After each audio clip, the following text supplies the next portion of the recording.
Assalamualaikum warahmatullahi wabarakatuh, rekan-rekan semua, para pelaku pengadaan, stakeholder dan pengadaan barang jasa, kita bertemu lagi bersama saya dengan Agus Arif Rahman pada Procurement Channel bersama Agus Arif Rahman. Pada video kali ini kita akan melanjutkan. Kalau video sebelumnya adalah saya sharing mengenai spesifikasi teknis untuk proyek konstruksi bangunan. Nah, kalau yang sekarang ini adalah saya akan sharing mengenai proyek konstruksi yang sekarang bahkan lagi viral nih. Ya, lagi viral kawan kita Mas Bima dari Lampung yang menyampaikan kritikan kepada pemerintah Provinsi Lampung terhadap buruknya kualitas jalan-jalan di Lampung. Nah, sekarang lagi banyak ngomong mengenai proyek konstruksi jalan.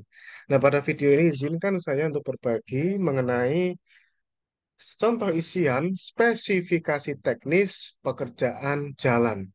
Nah, rekan-rekan semua, penyusunan spesifikasi teknis ini saya menyusun berdasarkan referensi yang ada, ya, berbagai macam referensi yang pasti adalah referensi yang terkait yang dikeluarkan oleh PU, ya, Dirjen Bina Marga, ya, di dalam Dirjen Bina Marga. Kemudian juga referensi yang saya ambil dari American Association of State Highway and Transportation Official, ASHTO, ya, yang menyediakan panduan dan standar untuk perencanaan, desain, konstruksi, dan pemeliharaan jalan raya yang sebenarnya di Amerika sih. Tapi secara tidak langsung Indonesia juga menganut pada standar-standar yang di sini. Juga referensi yang selain itu juga ada dari Manual Kapasitas Jalan Indonesia. Jadi manual ini merupakan panduan untuk merencanakan desain jalan di Indonesia disesuaikan dengan kondisi lokal. Juga ada referensi yang sebagian diambil pertimbangannya dari Indian Roads Congress, ya, IRC, yang menyediakan panduan dan standar teknis untuk perencanaan, desain, konstruksi, dan pemeliharaan jalan di India. Ya. Standar ini mungkin memiliki beberapa kesamaan dengan kondisi di Indonesia. Juga ada Austro Austro Austroads, ya, ya, Austroads, ya, sorry, Austroads. Austroads itu organisasi yang mengembangkan panduan dan standar teknis untuk perencanaan, desain, dan konstruksi dan pemeliharaan jalan di Australia dan Selandia Baru. Link-linknya nanti ada di dalam format file Word yang akan saya bagikan di deskripsi video berupa link Google Drive, ya. Saya bagikan gratis untuk Anda semuanya untuk dijadikan panduan, ya, untuk dijadikan eh, pertimbangan dalam memasang atribut-atribut pada e-purchasing, ya, pada etalase katalog elektronik supaya lebih mengedepankan kualitas kualitas, ya, rekan-rekan semuanya. Bukan proyek dibangun rusak, berharap cepat rusak terus dibangun proyek lagi. Tapi kualitas. Rekan-rekan semuanya. Dan pada video ini nanti akan kita sampaikan namanya spesifikasi kinerja dan metodenya, harapannya adalah mari kita dari sisi pemerintah, dari sisi pelaku usaha, dan dari seluruh elemen masyarakat ikut mengkontrol, memberikan kontrol terhadap pembangunan jalan di Indonesia. Nah, rekan-rekan semuanya, eh, Bismillah, saya sharingkan mengenai spesifikasi teknis pembangunan jalan arteri. Ya, jalan arteri, ya. Rekan-rekan semua, ini adalah format spesifikasi teknis yang Anda tinggal download gratis pada deskripsi video berupa link Google Drive, bahwa seperti ini, ya, fungsi umum dan volume pekerjaan. Jelaskan seperti ini. Pertama, eh, kita identifikasi dulu ini jenis jalan apa. Ya, berdasarkan referensi-referensi dari Kementerian PUPR dan referensi yang tadi sudah saya sebutkan, ya, ada link-linknya di sini. Ya, tinggal dipelajari, ya, rekan-rekan semuanya. Saya bukan ahli jalan, tapi setidaknya saya memberikan kontribusi dalam menuangkan sebuah dokumen spesifikasi teknis berdasarkan Peraturan LKP Nomor 12 Tahun 2021, ya, dihubungkan dengan informasi yang tersedia, ketentuan yang tersedia, dan sumber referensi yang tersedia. Begitu saja, rekan-rekan. Dan sekarang eranya internet. Tidak sulit mendapatkan informasi seperti ini.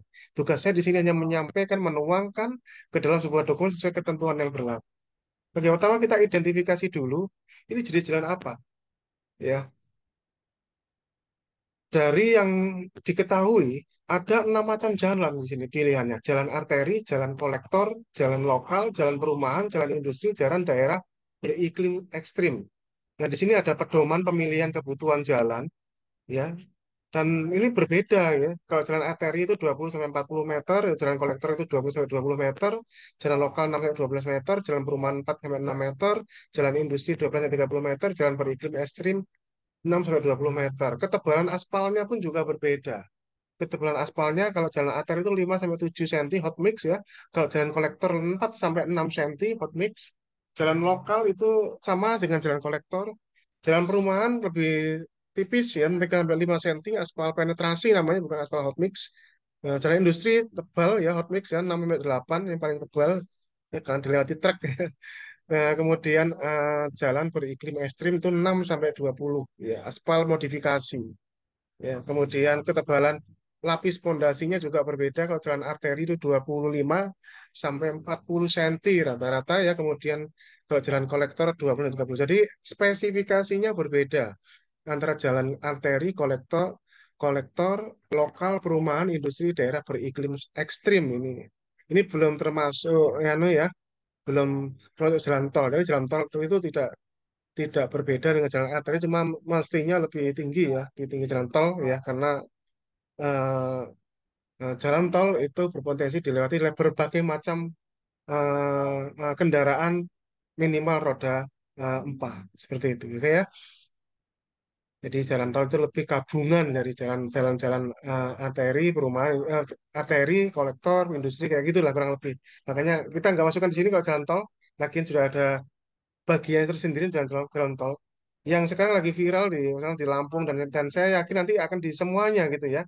Proyek-proyek jalan itu adalah jalan arteri, jalan yang menghubungkan antar kota ya. Jalan arteri itu kan jalan menghubungkan antar kota yang beraksi di dasar. Aspeknya adalah kurang lebih bedanya ya digunakan untuk 60 cm. Nah, ini diidentifikasi dulu ada dokumen spek, dipilih saja salah satu. Misalkan ini ya, kita sedang membuat spek jalan arteri, tapi ini jalan arteri. Seperti itu. Kemudian lanjut, kita di sini diterangkan jalan arteri menghubungkan kota apa dengan kota apa, misalnya gitu ya. Kemudian volumenya jalan arteri seluas berapa, lebar jalan berapa. Nah, kemudian kita tuangkan nih seperti amanah di peraturan LKP 12 ya. Sekali lagi tugas saya adalah menggabungkan apa ketentuan pengadaan barang dan jasa dengan standar kualitas ya terhadap sebuah objek pekerjaan. Nah, ini kita sedang membahas jalan arteri kan gitu. Nah, berdasarkan informasi yang saya dapatkan dari Kementerian PUPR dan dari informasi lainnya bahwa spesifikasi kinerja konstruksi itu parameternya itu ada 10 dan Anda para konsultan perancangan maupun pelaksana konstruksi jalan tinggal menyesuaikan ya kebijakan Anda. Tapi sekaligus ini memberikan informasi buat seluruh elemen bahwa sepanjang data yang ada bahwa parameter kinerja sebuah pekerjaan konstruksi jalan itu ya seperti ini untuk jalan arteri ya. Dan di situ ada metode pengujiannya. Seperti ini ya kekuatan lapis pondasi atas. Target angkanya adalah berdasarkan metode uji CBR California Bearing Ratio itu adalah minimal 80%. Kalau kekuatan lapis pondasi bawah minimal 30%. Semoga ini bisa memberikan panduan buat auditor juga dan buat elemen masyarakat. Kalau untuk mengkritisi sebuah proyek jalan itu benar atau enggak, pertama lihat jalannya itu jenis jalan apa, kemudian silahkan. Ya, apalagi yang terkait dengan praktisi terkait dengan jalan, silahkan Anda investasi membeli alat-alat yang bisa mendukung untuk melakukan metode pengujian California Bearing Ratio ini, Bapak Ibu. Rekan-rekan semuanya. Kalau kekuatan lapis pondasi bawah itu CBR minimal 30% ya CBR-nya. Dengan CBR tes itu minimal 30%. Kemudian kekuatan lapis permukaan itu menggunakan metodenya resilient modulus minimal 10.000 MPa. Ya, metode pengujian dengan resilient modulus test. Kemudian ketebalan lapisan aspal itu kalau jalan arteri seharusnya minimal 5 cm ya. Metodenya menggunakan pengukuran ketebalan setelah pengaspalan. Setelah pengaspalan ya, ketebalannya ya. Kemudian kekuatan jembatan ini jika ada jalannya itu ada jembatannya ya. Kemudian ada kapasitas drainase. Jika membutuhkan drainase. Nah, ini yang penting juga terlewat maaf. itu drainase di sini. Jangan sampai kita bikin jalan arteri atau jalan kolektor kagak ada drainasenya, rekan-rekan semuanya. Ya, itu berbeda ya jalan itu. Tidak ada jalan, harus ada drainase dan drainasenya itu adalah kondisi baik ya, ya dan drainase.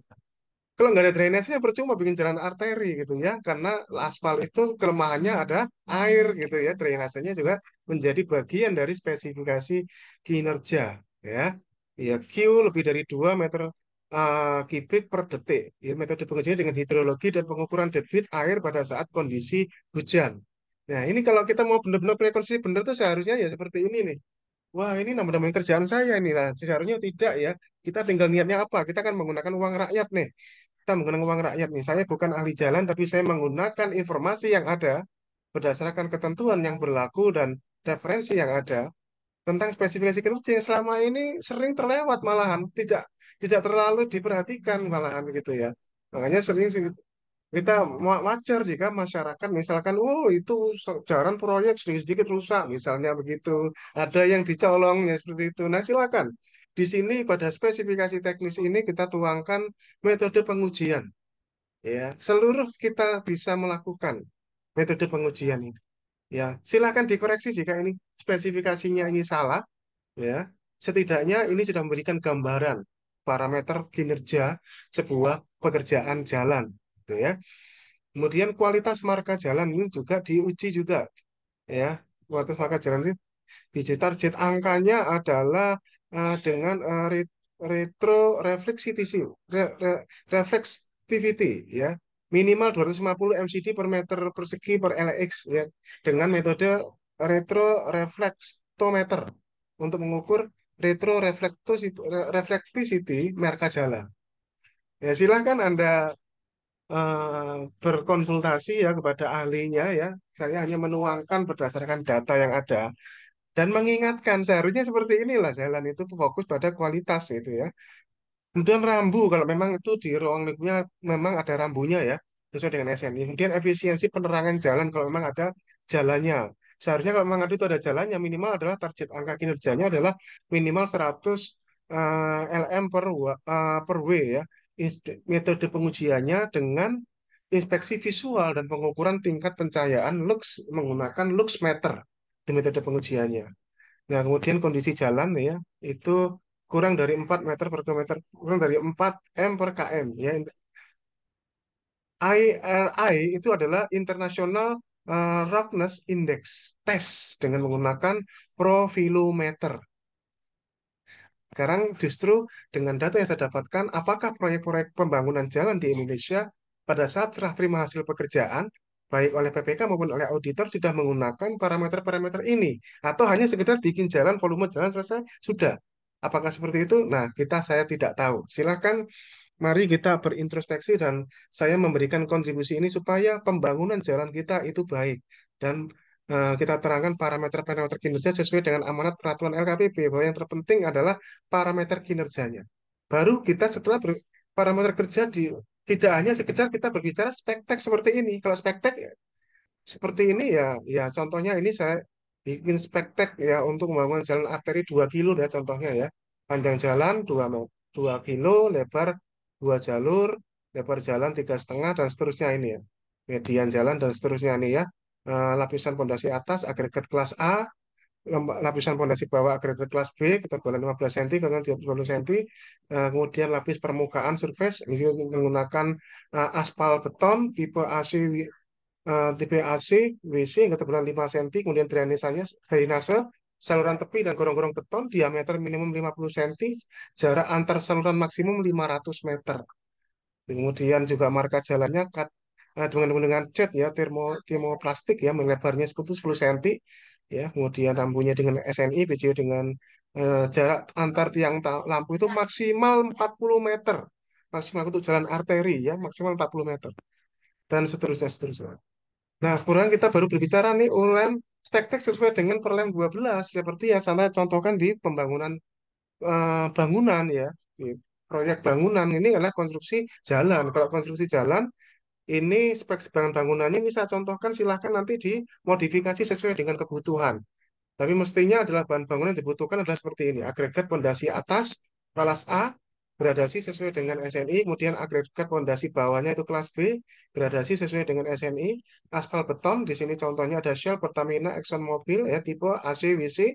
Kemudian ketebalan 5 cm, ada beton untuk drainase, Holcim atau semen Indonesia. Mutunya K225, ya, K225.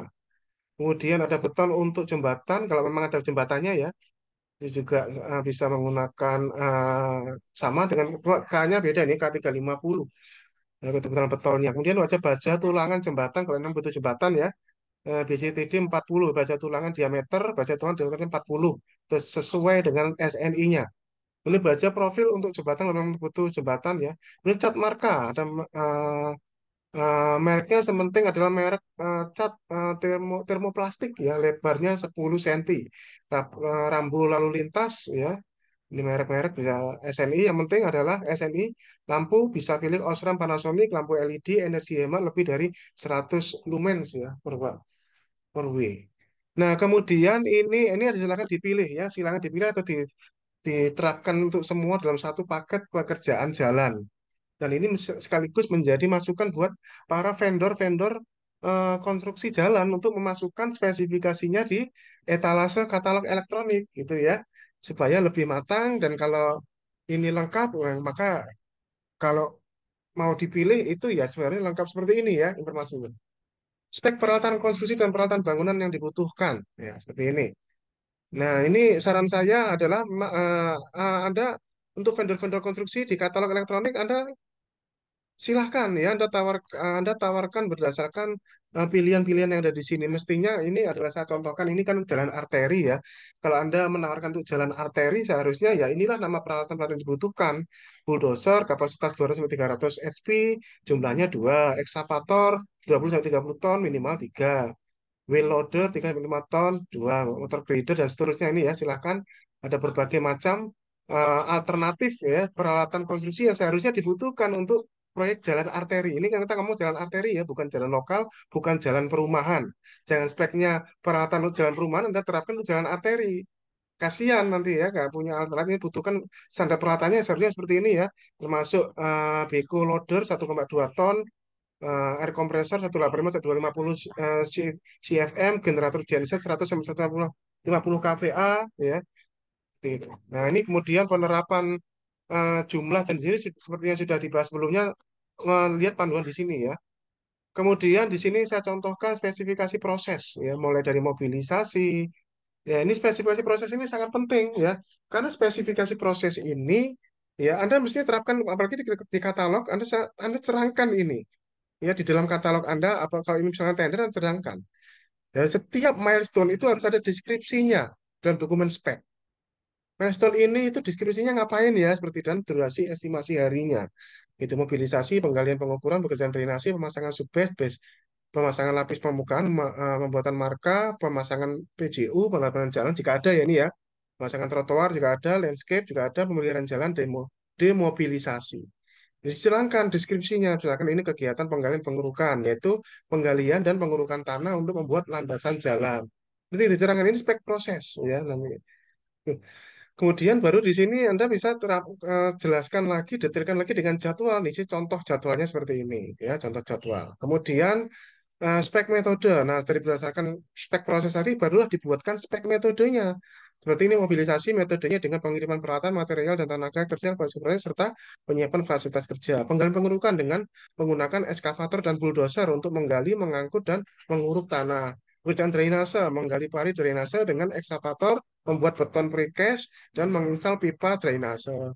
Pemasangan subbase and base course, menyebar dan memadatkan material subbase and base course dengan menggunakan well loader dan free vibratory roller. Ya. Pemasangan lapis permukaan dengan menggunakan aspal paver dan vibratory roller untuk menyebarkan dan memadatkan lapis aspal. Pembuatan marka mengaplikasikan cat marka jalan menggunakan mesin marka jalan atau manual serta memasang rambu. Nah, seterusnya gitu ya. Nah, kemudian di sini lanjut ke spesifikasi jabatan kerja konstruksi. Silahkan mengikuti panduan yang di sini dari pengalaman kerja lihat tabel yang grafik yang di bawah, kemudian kalau yang SKK lihat tabel yang di atas, gitu ya. Nah, kemudian ini keterangan gambar seperti biasa, ada gambar-gambar, ada peta lokasi, ada layout di sini ya. Saya tidak menjelaskan layoutnya berupa gambar yang tidak mungkin kan, nggak akan mungkin sama. Yang pasti di sini dalam membuat layout Anda memperhatikan 10-11 elemen ini mestinya ada dalam layout, yaitu garis batas proyek, trase jalan arteri, gambarkan garis pusat jalan sepanjang sepanjang 2 kilo, misalnya contohnya 2 kilo ya. Profil jalan menunjukkan lebar jalan, bahu jalan, median gitu ya, trotoar gitu ya. Sistem drainasenya tampilkan seluruh drainasenya, sumber resapan, sistem pengolahan air hujan gitu ya. Persimpangan dan perempatan mestinya ada layoutnya, ya tandai persimpangan dan perempatan dengan jalan lain yang terhubung.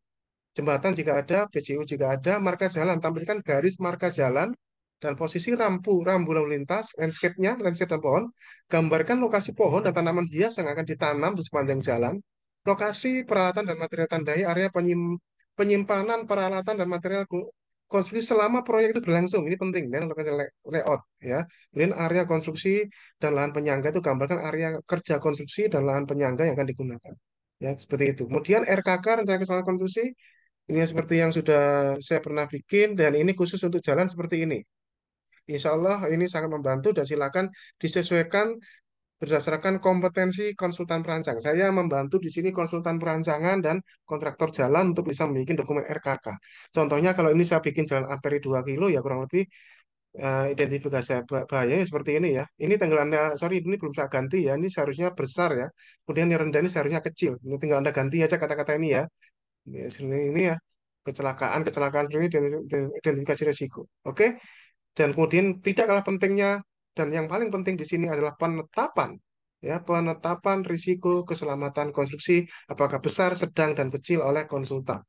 Oke, berdasarkan pernyataan dari konsultan perancangan seperti ini. Dan terakhir adalah informasi lainnya adalah penetapan di sini bahwa peserta wajib mempelajari keseluruhan isi dokumen ini secara utuh dan lengkap. Peserta diberikan kesempatan untuk mengajukan pertanyaan. Ini kalau tender ya. Kemudian setelah tahap pemberian penjelasan selesai, maka seluruh pelaku usaha dianggap sudah membaca, memahami, dan menerima seluruh isi. Contohnya perhatikan tadi spesifikasi kinerja.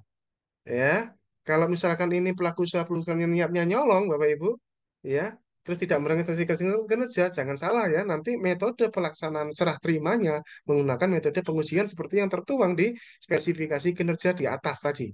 Ya, dan itu para PPK tidak boleh, jangan mengingkari metode pengujian itu kalau memang sudah Anda tetapkan metode pengujian jalannya seperti di atas, yaitu harus dijalankan pada saat serah terima.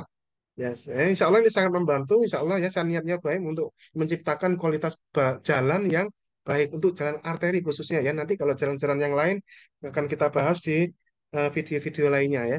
Kemudian batas akhir perubahan spek pada tahap pemilihan itu tahap pembukaan. Sehingga setelah tahap ini keseluruhan isi dokumen itu mengikat sebagai dasar untuk pelaksanaan proses pemilihan penyedia jika memang menggunakan tender seperti itu ya, jangan nanti alasan sudah ditetapkan menang setelah tender lalu PPK pura-pura karena mungkin gak cocok pengantinnya terus habis itu pura-pura untuk oh speknya ini ada yang salah terus dienter ulang, nggak bisa begitu ya.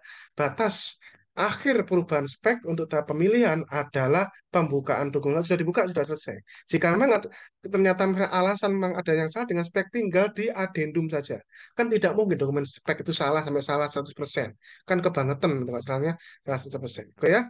Insya Allah ini adalah bagian dari kontribusi saya untuk bangsa, rekan-rekan semuanya untuk negara dalam rangka menyusun spesifikasi teknis pekerjaan jalan, khususnya jalan arteri, berikut dilengkapi dengan penyampaian klausul-klausul metode-metode spesifikasi kinerjanya. Karena kita menyambut pengadaan berbasis kinerja, kontrak berbasis kinerja. Terima kasih. Assalamualaikum warahmatullahi wabarakatuh. Salam pengadaan.